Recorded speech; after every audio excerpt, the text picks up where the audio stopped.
నీ పేరు చెప్పి నీ క్వశ్చన్ చెప్పి నువ్వు ఆన్సర్ చెప్పడానికి ట్రై చేయి. చక్రం చక్రం ఒక సైడ్ కొంచెం పెద్దగా ఉంటుంది, అంచు ఉంటుంది. లోపల పక్క ఉండదా అంచు? వెలుపల పక్క ఉండదా? రెండు పక్కలు ఉండదా? లోపల పక్క బయట పక్క ఉంటుంది. బయట పక్క. నిన్ను బోల్తా కొట్టించడానికి అడుగుతుంటా నేను. ఇట్లా బయట సైడ్ ఉంటుంది. చక్రానికి అంచు బయట ఉంటుందా లోపల ఉంటుందా రెండు పక్కలు ఉంటుందా అన్న. ఈయన బయట పక్క అన్నాడు. ఒప్పుకుంటారా మీరు? చక్రానికి అంచు లోపల ఉంటుందా వెలుపల ఉంటుందా? చక్రం యొక్క వెలుపల లోపల. మళ్ళీ ఆలోచించుకో. అది నేను అందుకే కదా నేను బురిడి కొట్టిస్తున్నా.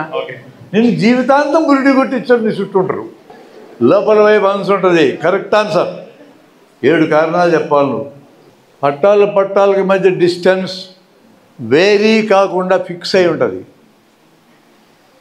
చక్రానికి మధ్య డిస్టెన్స్ మారకుండా వెల్డింగ్ చేసి ఉంటారు. డిస్టెన్స్ పట్టాల మధ్య డిస్టెన్స్ మారదు, చక్రాల మధ్య డిస్టెన్స్ మారదు. చక్రానికి లోపల అంచు ఉంటుంది కాబట్టి జారి పడిపోదు. ఈ 3 ప్రధానమైన కారణాలు. గ్రావిటీ పనిచేస్తుంది, ఫ్రిక్షన్ పనిచేస్తుంది. ఆ యూనివర్సల్ అవి. ఆ గ్రావెల్ ఉంటుంది, 4 సెంటీమీటర్ల సైజు గ్రావెల్ అంటే రాళ్ళు. ఆ పైన నడిచినందువలన బండి బాగా ఫిక్స్ అయ్యి పట్టాలు అటు ఇటు కదలవిక. ఒక చెంబు లోపల బియ్యం పోసి దానికి గొంతు ఉండాలి. చెంబుకి బాగా కత్తితో పొడిచి లేపితే చెంబులు వేస్తుంది పైకి. అంటే అలా పొడిచినందువలన బియ్యం మధ్యలో ఉన్న స్పేస్ అంతా తగ్గి టైట్గా పట్టుకుంటే అవి సరిగ్గా ఫినామినా ఈ బెల్లాస్ట్ దగ్గర జరుగుతుంది.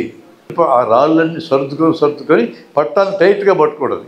నేనేమనుకున్నానంటే ఒకప్పుడు లోపలికి చీరలు బిగించారేం భూమి లోపలికి అనుకున్నా.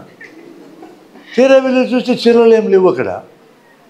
ఒక అడుగు మందం పోసి ఉంటారు గుల్కలో ఇరుక్కొని ఉన్నాయి పట్టాలు కథలో పక్కకి.